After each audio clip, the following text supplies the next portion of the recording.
Alright, I have been working on this blaster ultimately for probably the better part of 2 years, and there's a good reason for that. First off, this is Eidolon. The name was chosen because I wanted to make an ideal blaster, a blaster that I considered to be the exact thing that I wanted and would never want for a different primary. It actually came out of a thread a long time ago that I will link on the Reddit post that for this video and probably in the video description on what would you consider to be your ultimate blaster. And I listed out a Straven. And I know that the Straven gets a lot of hate, but for me, I find that the length of pull is perfect. I like the cheek weld. I like the way my hands sit on it. I am a fan of semi-auto. I know that things like tack mods and properly modded rapid strikes, which I have a very well modded rapid strike. Especially if you have 180 pushers, you can get reliable 10 darts a second and reliable single snapshots with proper trigger discipline.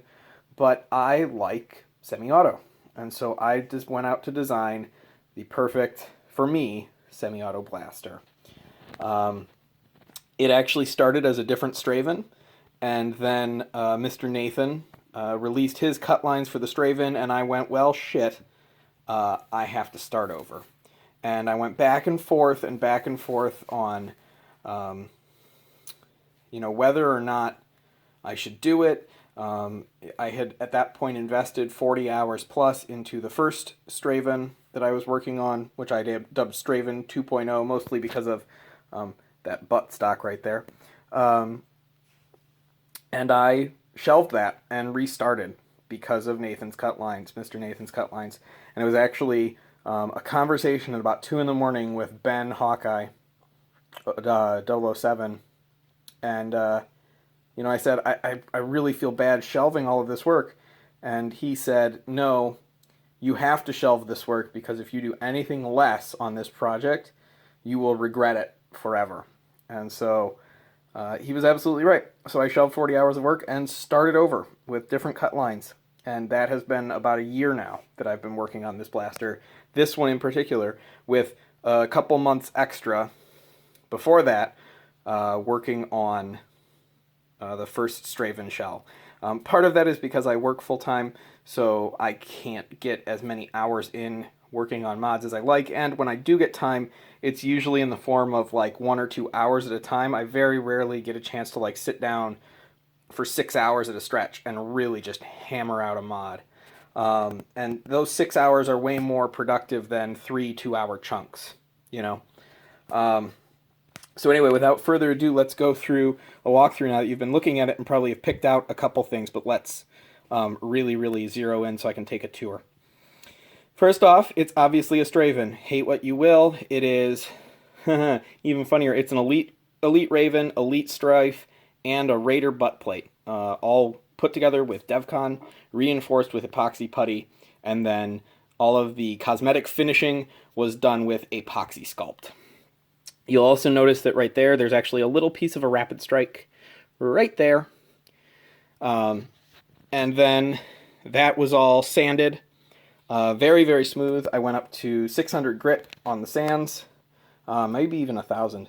It's been so long, I forget. I think I went up to 1,000 grit to finish, to really get a good, smooth surface for paint, which is all Spastics.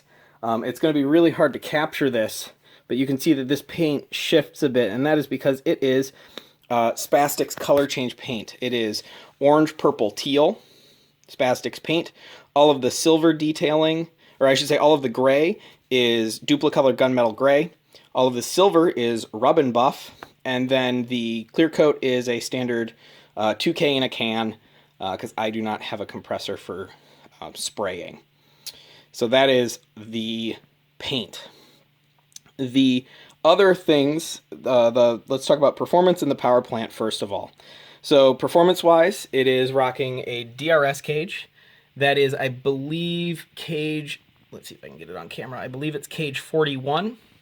And of course, it has XP180s in it.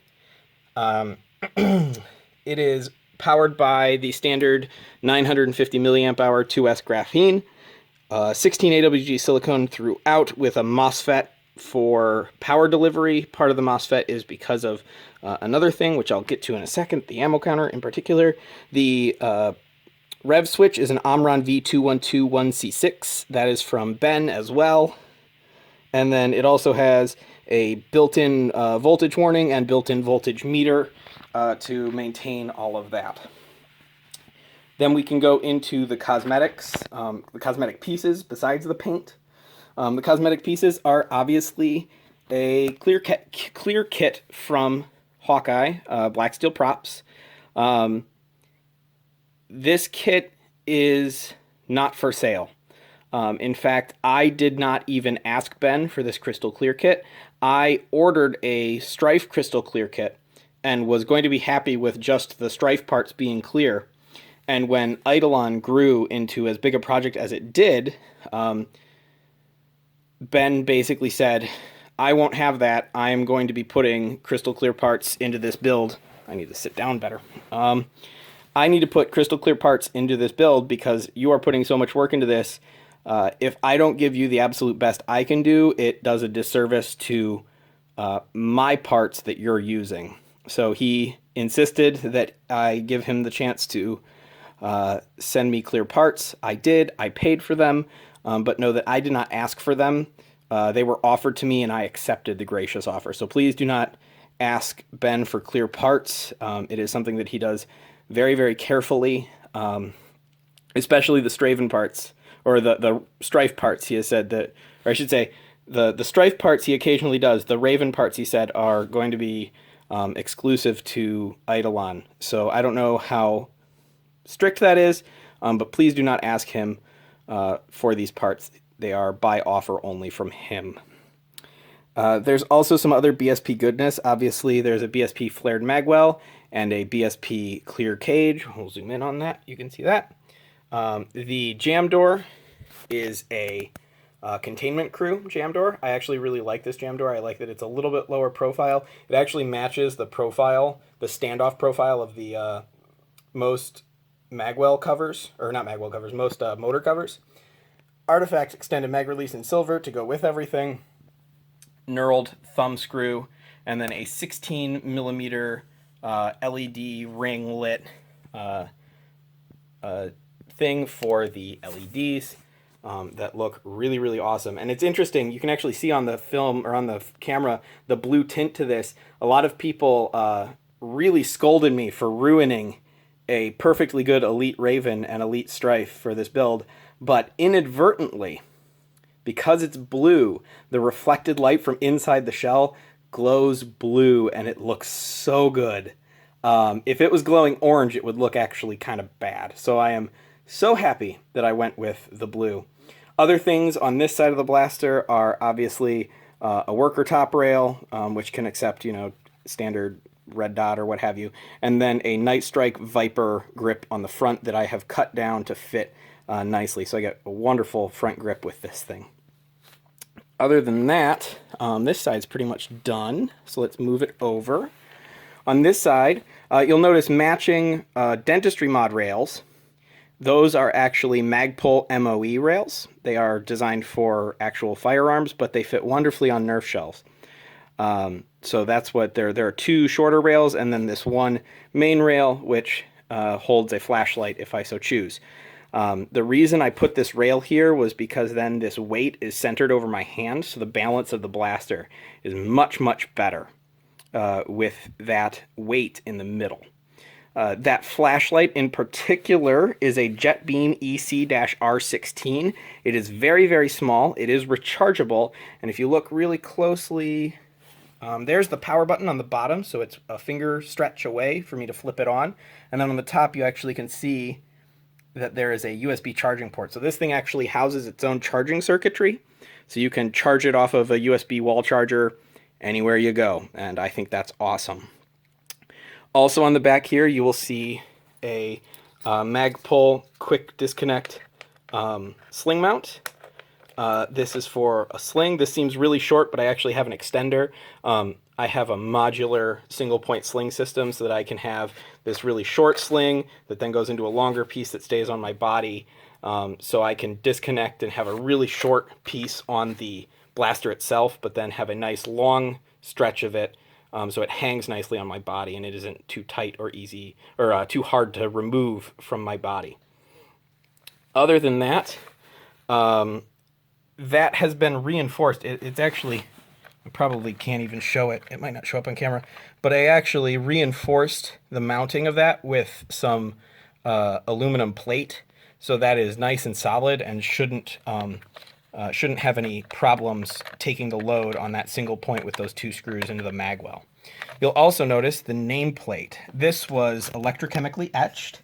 I did this in my kitchen. You can actually look up electrochemical etching. It is not too hard. The tricky thing is sourcing a vinyl resist or a resist of some kind. I found the resist by going onto Etsy and finding someone who did custom vinyl stickers. And they just so happen to do resists for glass etching, but electrochemical etching is very much the same process. So this is just aluminum that I etched with a you can do it with a 9-volt battery, so it's actually not too bad to do. I actually have all sorts of things. I have a list of everything. So all of the wiring and everything for the LEDs is on the other side. This is one of the reasons I wanted to do a Straven too, is because I have 2 battery doors, or 2 battery trays. And the reason is that I can actually make use of this for dun dun dun AA batteries. And you might ask, what is he doing? He's mixing chemistries. Oh God, the world is... No, actually, I went in, if you look carefully, I actually went in and electrically split this tray. So this is actually 2 parallel circuits that are running here. This one is actually for the LEDs. You can see if I take out this battery, the LEDs will shut off. So this is for the circuit for the batteries for the LEDs. This is actually nothing. This actually doesn't control the LEDs. What this controls via this little switch here, and jam door wired to the voltmeter, that usual trick. Hooray!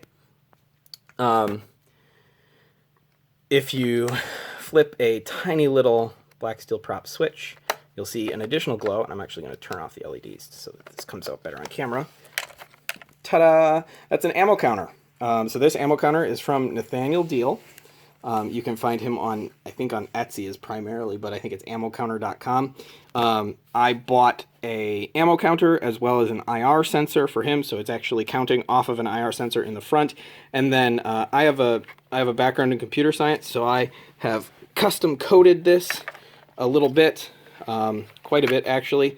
So there are 2 extra buttons here, and one of them cycles through magazine counts. It's a little bit finicky sometimes. This button is finicky, but the firing is perfect, so I'm not too worried about a finicky ammo switch button. I think it's just it's like a cheap little tactile button, and there was nothing better. So, but it can cycle through all of your 35, 25, 22, 20, 18, 15, 12, 10, 6. It defaults for me to 18 because that's what I primarily use, but it will continue to cycle through all of those. And then when you put in a magazine, right now it's showing nothing because there's no magazine in. If you put in a magazine, which I'll simulate by just hitting the switch inside the magwell, it goes. And then if you were to fire, it would count down, as you would expect, blink when it hits 0, and then when you drop a mag, it goes back and reloads. So it knows when you drop mags and automatically reloads. And you might say, well, wait a minute, what if you have to, clear a jam or something crazy like that? And to that I say, I'm actually going to get a magazine here. To that I say, let's get a magazine in here. Whoop. Doing this one-handed, yeah. To that I say, okay, great, you've got a magazine. What I added was a button right here within easy reach of your trigger finger, and you can just move over and tap that, and you'll get a manual decrement. Sometimes it does double count. Again, I think it's just a junky tactile switch. I did try and work in the code to make that not as bad, but I'm not too worried. If I notice it double counting, I can keep track of that in my head. So it's not 100% perfect, but that's just, it's debounce. I could arguably code around it, but it's a minor inconvenience for me, so I'm not terribly torn up. Other than that, I'm trying to think if there's anything else on my list that I am forgetting. This thing has a lot of mods. This will be coming with me to NVZ. So if you're coming to NVZ, you will be able to see this and all of that and talk to me about it. Other than that, I am making one last look through my notes list.